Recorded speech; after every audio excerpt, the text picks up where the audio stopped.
I'm going to walk you through how to integrate and show you how to think like a mathematician. So here we have the integral x plus 1 by x plus 2 minus square root x plus 2.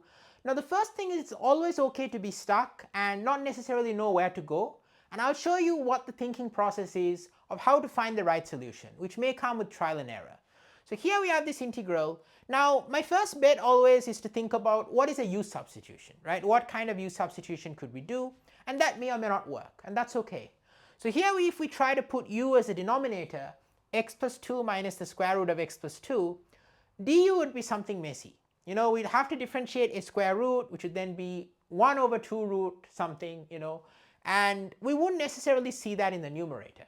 Okay, so that sort of tells us that something's kind of not working. We don't see an obvious u substitution. When you don't see an obvious u substitution, the next thing to try to do is to simplify the integrand to make a obvious u substitution appear. Okay, and this varies from problem to problem. In this problem, I like to remember an old trick with limits. I've got a video using this with limits, so check that out, you know, after watching this one. But here we have something in the denominator with a radical. We can multiply top and bottom by the conjugate to clear off the radical. So just to remind you how this works, there is a difference of squares formula that a minus b times a plus b is equal to a squared minus b squared. Okay, this is a famous formula. And what we see here is we see something minus a square root.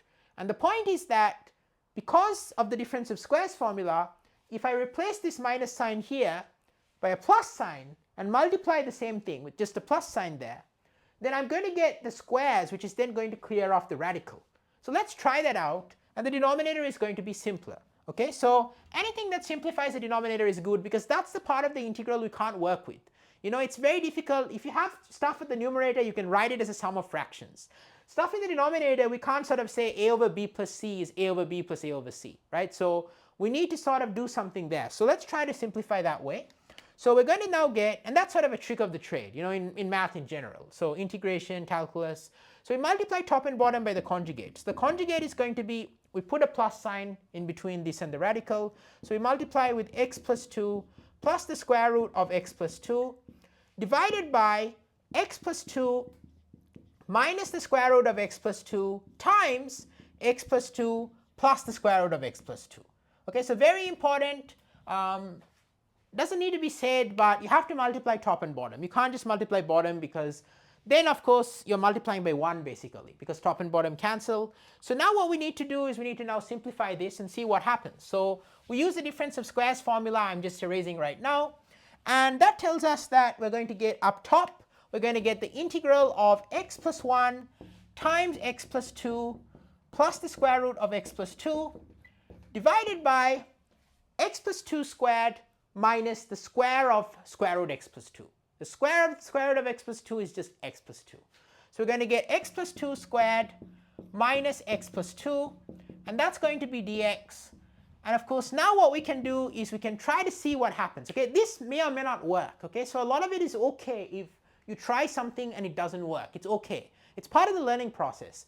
In a classroom, usually they're not going to give you too many different kinds of integrals. So once you master the basics, you'll see the same tricks repeated. So it's okay to learn the trick for the first time, but let's see what happens here. So what we're going to get here is x plus 2 squared minus x plus 2. I like to just factor out an x plus 2 from that. Okay, so we're just going to get x plus 2 times x plus 2 minus 1. Okay, so x plus 2 times x plus 2 minus 1. I've just factored out an x plus 2, and then we're going to get x plus 1 on top and x plus 2 plus the square root of x plus 2. Okay. Why it's preferable to factor rather than just directly calculate that? It's not only easier, but also by factoring we may be able to cancel something. You know, that's kind of what we want to look for. Anything that can cancel in a fraction is good for us. Let's now continue and work out what happens when we now simplify that. So the x plus 2 minus 1 is x plus 1, and so that cancels. Okay, so that's great for us. That cancels off. So here I can cancel this, and now I get something that looks a lot easier. So now what's the advantage here is everything has been put up top. If you remember the original integral, what was happening in the original integral was that you had the sum in the bottom and we couldn't really simplify that. But now the sum's on the top, we can simplify it as a sum of fractions. That's something I mentioned at the beginning.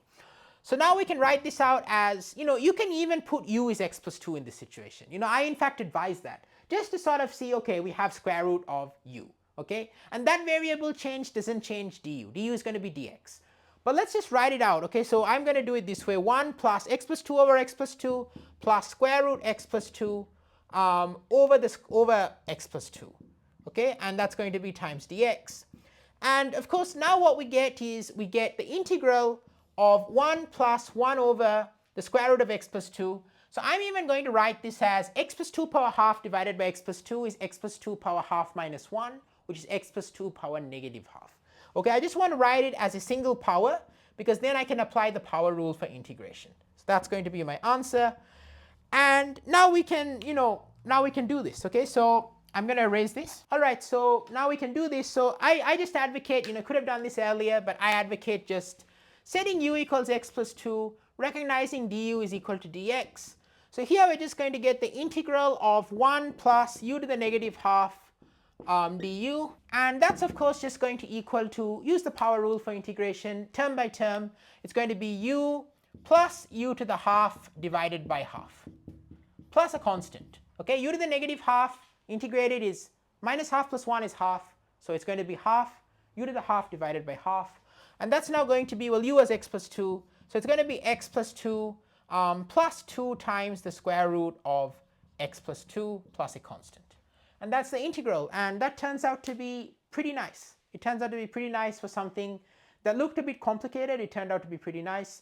And there's the answer. So remember, with integration, if you can't see the obvious u-substitution, try to simplify the integrand. There are a number of ways that things can work out. I'm doing lots of problem solving on integration on my channel, so don't forget to subscribe. And I've got math at all levels. I've got math very advanced, very basic for everyone. So no matter what level you're at, got stuff for you. I'm a research mathematician. I do things with a unique angle.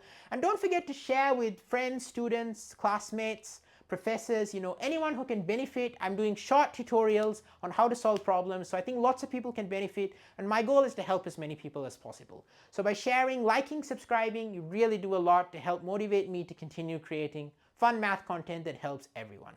Thanks for watching, and I'll see you in the next video.